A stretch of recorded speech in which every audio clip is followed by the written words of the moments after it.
Okay, let's move on to Sunday's games, the Baltimore Ravens and the Tennessee Titans. This is a 3.5 point spread. There are some flat threes. This thing has been toggling between 3 and 3.5 for the last 48 hours. So every time it gets to 3.5, it gets bet back down to 3, then it gets bet back up to 3.5. And I imagine this is going to continue to do this all the way through kickoff because people tend to have varying opinions on how this game is going to play out. Now, Baltimore, I don't think there's any argument here amongst our panel playing their best football of the season coming into the stretch. No doubt about that. I think the other thing here that is a little bit of an Achilles heel for the Titans is the fact that it doesn't seem to matter what their opponent is.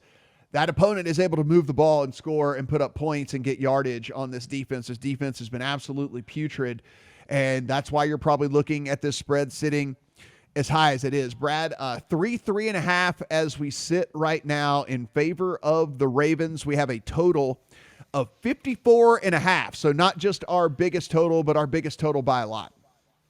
Yeah, this is a tricky one. I did take a bit of plus 3.5 with the Titans. I'm still toing and froing on it, to be honest. My thought was, I'm not a huge buyer that the Ravens are suddenly back. It seems to me like you look at the Super Bowl price, look at the price for this game, they're suddenly being priced as if they're last year's juggernaut that won 14 games.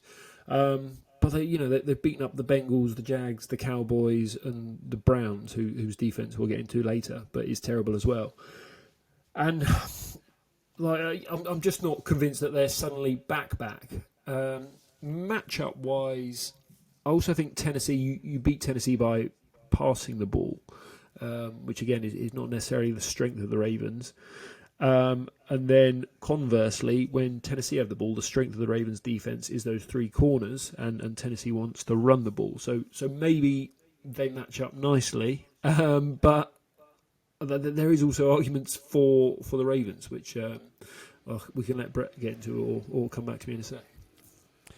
So this is Brett, like I said, one of the very worst defenses in all the NFL in the Titans. That being said, what we have started to see here from this team is, kind of under the radar, one of the best offenses in the NFL as well, which is why they've won games despite the fact that they give up yards and points and everything in bunches. One of the things we don't really have to worry about all that much with the Ravens offense is, these quick strike scores. Yes, they were able to do it a couple of times over the past couple of weeks, but I feel that's a little bit more of an aberration than the norm. It seems like they still want to play the methodical, march the ball down the field, shove it down your throat type situation with this offense. So, I understand this line. Like, of all the lines that came out this week, this was the one where I said, I get it. I understand why it's where it's at. I understand why it keeps getting bought back both ways. I understand why people are taking the hook. I understand why people come back in when it gets to 3. Everything seems to make sense for me in this game. And it also is one of the games, I'll be perfectly honest, if I had to rank as far as my confidence level 1 to 6, as far as how this game is going to turn out, this would easily be 6th on my list because I think this has a vast range of outcomes. That's exactly what I was just going to say. I think the range of outcomes for this game are by far the widest of the entire week. And it's kind of why my favorite play is an alternate line of like the Ravens just demolishing the Titans here. Because I think one thing we've seen from the Titans this year is when they get into negative game flow, they are so bad playing from behind. They just can't get into a rhythm. They're so used to just riding Derrick Henry in the fourth quarter that I don't know what it's been with them. That when they're playing from, we saw it with the Bengals, they could not come from behind to beat the Bengals. Like how are we supposed to back this team if they're getting points against a very aggressive, talented defense? It's really hard for me to get there with the Titans. But at the same time, we look at this Ravens team, who they've beaten up on the past several weeks. I mean, look, this is a team that now leads the NFL in point differential, but they've been beating up on the bottom of the NFL the past several weeks. So I don't know if this team is for real. They certainly look like a different team. I mean, Lamar has been running all over the place the past several weeks. But again, who have they been doing it against? I need to see it against a legit team. So I can't make up my mind on this game. I think the only play for me is for the Ravens on an alternate line at just something ridiculous. I don't even know what the highest alternate line is for this game, but I that's something that I'll be looking at. It's just it's such an interesting spot given what the Titans have done to the Ravens in the two most recent meetings. I mean, the Titans knocked the Ravens out of the playoffs last year, so at 3.5, this is a tough one.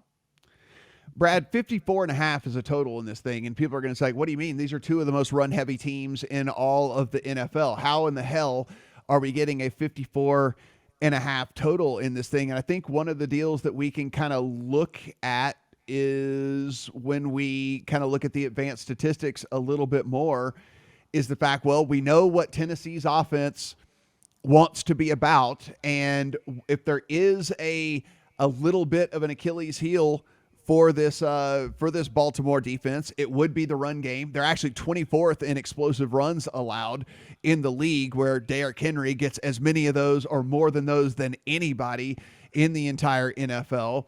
And then we have this Tennessee defense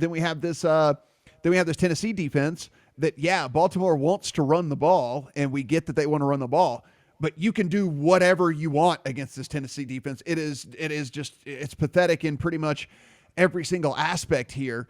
Of course, you'd prefer to pass against them, but I don't think that they're going to put up a ton of resistance in the run game either against Baltimore. So what do you think about 54.5, despite the fact that we have two incredibly run-heavy teams?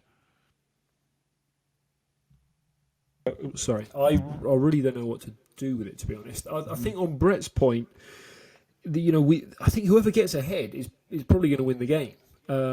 They both want to run the ball so much, and they both struggle to just pass the ball, to just drop back, 5-step drop, and throw it without play action. They're both like bully teams, right? Like it's like they want to get ahead and just bully you, like after they get ahead of you. So I struggle to see anyone sort of getting down and then coming back in a big way. I'm not really sure what that means for the total either. Whether that possibly favours an under. If the other team just literally can't come back because they can't throw the ball like Mahomes possibly would. But yeah, I've not played it. And I guess if you wanted to go that angle, either in play, you back the team that's ahead, or you maybe back some alt lines. Even Titans -6.5 or whatever, because we've seen that Lamar can't necessarily pass his way back into a game either. Yep. Yeah, I like, again, I think we embrace the variance in this one, guys. I really do. Like you said, like maybe we play alt lines and we look at things of that. Like I might get weird and play like a first half over but a full game under because of what we're talking about, where it's like, one team gets out to a big lead and maybe it goes over in the first half, but then they do the salt the clock away thing and the other team doesn't really have the firepower to come back and score in the second half to catch up. So I might do some weird stuff like that as well with all of this. I mean, I think this is the weirdest game to play. I think this has the widest range of outcomes. Would not surprise me if either one of these teams won by 10 plus. Like that would not, like neither outcome would surprise me at all. And so with that, I think I'm just going to go in and try to embrace the variance in this thing and go from there. I think the only thing I would look at would be if you think this goes south for the Titans, the passing prop for Ryan Tannehill is only 237 yards. And like one of the things, like I don't necessarily think that this means they can come back from a giant deficit or anything, but 237 for Tannehill to get to 238, if they have to abandon what they believe, the game plan that they believe in, like midway through the third quarter, 237, 238 it would be to get the over would be very attainable for him because he's not going to have 0 passing yards at halftime as it is anyway. So I mean he's likely going to be pretty close to halfway there by the halftime anyway. So something I would be looking at on that, but past that I don't really have a ton. I mean, Derrick Henry's rushing prop, guys, is 120.5 yards. Like, I mean, it's under or nothing, right? That's an under for me. It's easy. Under or nothing, right? I mean, 120 freaking yards. I mean, that's insanity. So, yeah, I think I'm playing under or nothing on that one. But outside of that, just something to think about. If you do believe that the Titans might get rolled, there's a little bit of a correlation to the over passing yards for Tannehill while also going under on Derrick Henry with the rushing yards.